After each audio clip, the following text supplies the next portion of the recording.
Napaka-importante na bawat isa sa atin ay mayroong nakatabing emergency funds. Ang tanong, ano ba yung emergency funds na yan at para saan ba yan? Simple lang, ito yung nakatabing budget or savings mo para sa mga hindi inaasahan. Tulad kung biglang nagkasakit, na aksidente, o di kaya nawalan ng trabaho. Meron kang ipon na magagamit at hindi ka mamomroblema at hindi na kailangan pang mangutang. Hindi natin masasabi ang buhay. Mas maganda na lagi tayong handa, di ba? Kaya naman sa video natin na ito, pag-uusapan natin kung paano nga ba mag-build ng emergency funds para sa mas handang kinabukasan. Kung gusto mong malaman, panoorin mo na ang video na ito. Mga ka-whiteboardpreneur, welcome to Marketoon. Usapang negosyo at kaperahan. Kaya please support our Marketoon YouTube channel. Click mo na ang subscribe button, pati na rin ang notification bell para lagi kang updated sa mga bago nating videos. Kaya naman, let's go!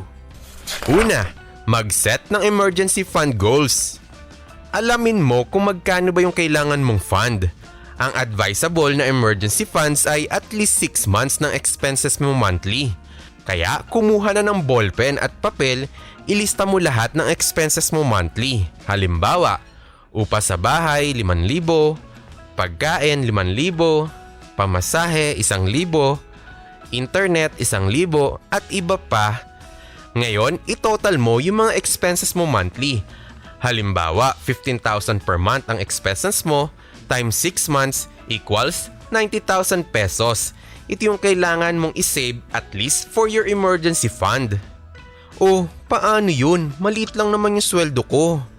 Paano at saan ko naman kukuhanin tulad ng 90,000 pesos?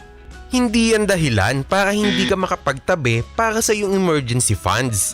Kaya sa ating pangalawa, pag-aralan at bawasan ang iyong mga gastusin. Nailista mo na kanina yung mga expenses mo monthly, di ba? Reviewin mo alin ba yung maaari mong bawasan para mas makatipid tulad ng mga wants natin na hindi naman talaga kailangan.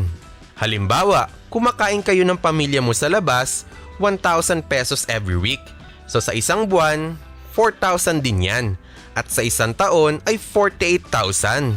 Baka naman pwede nyo munang bawasan kahit 2 times a month na lang kayo kumain sa labas para makatipid ka ng 2,000 pesos per month at 24,000 pesos rin yan per year na maaari mong isama sa iyong emergency funds. Hindi rin naman kailangan isang bagsak ang iyong emergency funds. Pwede mo itong ipunin ng paunti-unti kaya sa ating pangatlo, start small and save regularly. Mag-save ng paunti-unti hanggang maabot mo yung total emergency fund na kailangan mo. Isama mo siya sa mga expenses mo monthly. Halimbawa, 500 pesos or 1,000 pesos per month para sa iyong emergency fund. Kung ano yung kaya ng budget mo at hindi naman kailangan malaki, ang importante ay regularly kang nagtatabi. Huwag rin isasama sa ibang ipon mo yung emergency funds. Dapat ay nakahiwalay.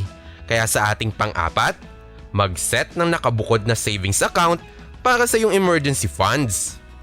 Mahirap kasi kung sama-sama yung ipon mo sa iisang account. Maaari mo yung magastos at magalaw. Ang emergency funds nga, 'di ba, ay para sa mga emergency purposes lamang. Kaya dapat ay hindi mo siya magagalaw para sa ibang bagay. Kaya dapat may nakabukod kang isa pang savings account para sa iyong emergency funds. Siguraduhin rin na madali o mawi-withdraw mo rin kagad yung fund mo just in case na biglang kailanganin mo. Kaya ang tanong mga ka-whiteboardpreneur, gusto mo bang makaipon para paghandaan ang mga hindi inaasahan? Type mag-iipon ako sa comment section at mag-subscribe na sa ating channel at i-click ang notification bell para lagi kang updated sa ating usapang negosyo at kaperahan. Thank you for watching at panoorin na rin kung paano bawasan ang paggastos para iwas ubos sweldo. Click here!